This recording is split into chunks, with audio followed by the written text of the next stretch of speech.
সবাইকে আমন্ত্রণ কুল স্পোর্টস 24-এ। আপনাদের সাথে আছি রেদওয়ান শুয়েব। শিরোনাম শুনছিলেন, এবারে পুরো খবর জানাবো। ভিগো ওয়্যারগার্ড প্রয়োজন মতো বাঁকানো যায়, অধিক চাপেও ভাঙে না। ভিগো।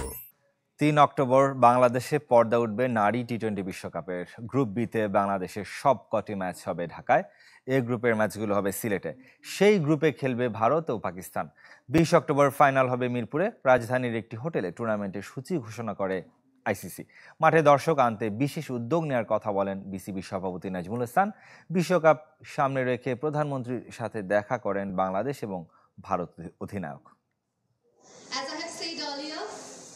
এক দশক পর আবারও বাংলাদেশে নারী টি-20 বিশ্বকাপ। নবম আসরের সূচি ঘোষণায় আইসিসির আনুষ্ঠানিকতা। ঢাকা ও সিলেটে 18 দিনের ক্রিকেট অ্যাকশন শুরু হবে 3 অক্টোবর।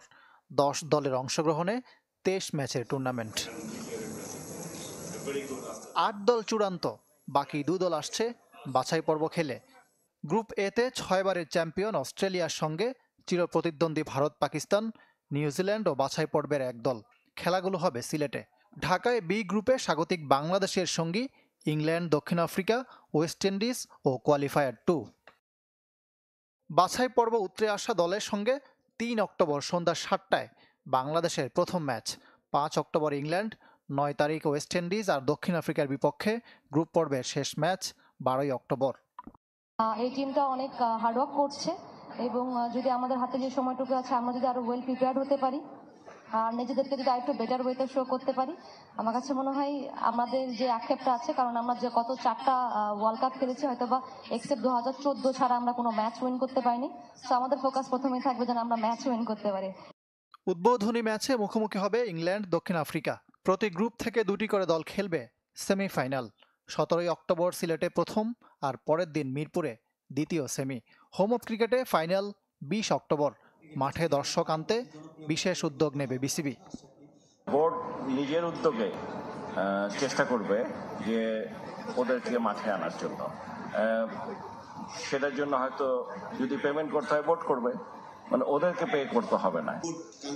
আইসিসি প্রধান নির্বাহী জিওফ অ্যালারডাইস নিশ্চিত করেছেন পুরুষদের সমান প্রাইজ মানি থাকবে নারী বিশ্বকাপেও।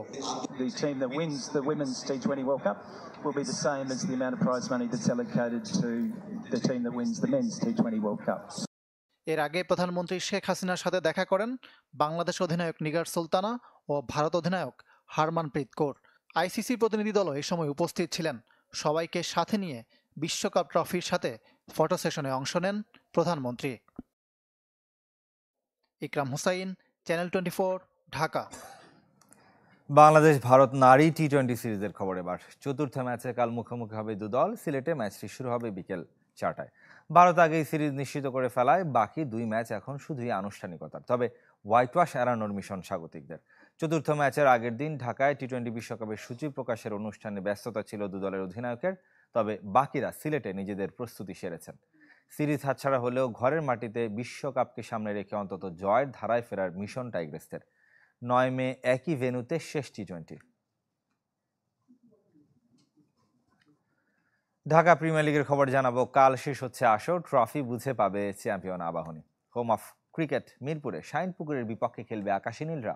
এই ম্যাচেও জাতীয় দলের কাউকে পাচ্ছে না আবাহনী। লিগে এখনো পর্যন্ত অপরাজেয় খালেদ মাহমুদের দল শেষটাও জয় রাঙাতে চায়। ম্যাচ শেষে চ্যাম্পিয়ন ট্রফি তুলে দেওয়া হবে আবাহনীকে। ঢাকা লিগে রেকর্ড 22 শিরোপা আকাশী নীলদের। এদিকে দিনের অন্য ম্যাচে বিকেএসপিতে গাজী গ্রুপ ক্রিকেটার্সের বিপক্ষে লড়বে রানার্স আপ মোহামেডান আর ফতুল্লায় শেখ জামালের প্রতিপক্ষ প্রাইম ব্যাংক। ফুটবলের খবর জানাবে এবার। আজ প্রিমিয়ার লিগের হাই ভোল্টেজ ম্যাচে মুখোমুখি হবে লিভারপুল টটেনহ্যাম। রাত 9:30টায় স্পার্সকে আতিথ্য দেবে অলরেডস। সিরিয়ায় জেনোয়াকে আতিথ্য দেবে এসি মিলান। আর রাত 1:15টায় লড়বে রোমা ইভেন্টাস। এনফিল্ডে খেলা বলে বাড়তি আত্মবিশ্বাসী অলরেডস, যদিও ইনজুরিতে খেলা নিয়ে শঙ্কায় লিভারপুল অধিনায়ক ভার্জিল ফন ডাইকের। ফেডারেশনগুলোর সাথে বৈঠকের ধারাবাহিকতা এবার।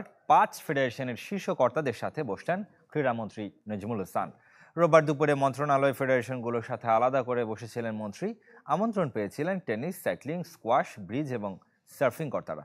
চট্টগ্রামের কোর্ট আধুনিকায়ন এবং প্রতি বছরের আর্থিক বরাদ্দ বৃদ্ধির পাশাপাশি এলিট ট্রেনিং ক্যাম্পের জন্য আলাদা বরাদ্দ চেয়েছে টেনিস ফেডারেশন। চট্টগ্রামে নিজেদের জায়গায় ভেলোড্রম সহ সরঞ্জামের অনুরোধ করেছে সাইক্লিং ফেডারেশন। স্কোয়াশ কর্তারা নিজেদের সাম্প্রতিক সাফল্য তুলে ধরার পাশাপাশি সারা দেশে বেদখলে থাকা স্কোয়াশ কোর্ট উদ্ধার এবং আসন্ন আন্তর্জাতিক আসর আয়োজনের বিস্তারিত তুলে ধরেছেন। তবে সব ফেডারেশনই আর্থিক বরাদ্দ বৃদ্ধি অভিন্ন দাবি জানিয়েছে। কুল স্পোর্টস 24-এ আরও একটা বিরতির সময় হলো। ফিরছি একটু পর।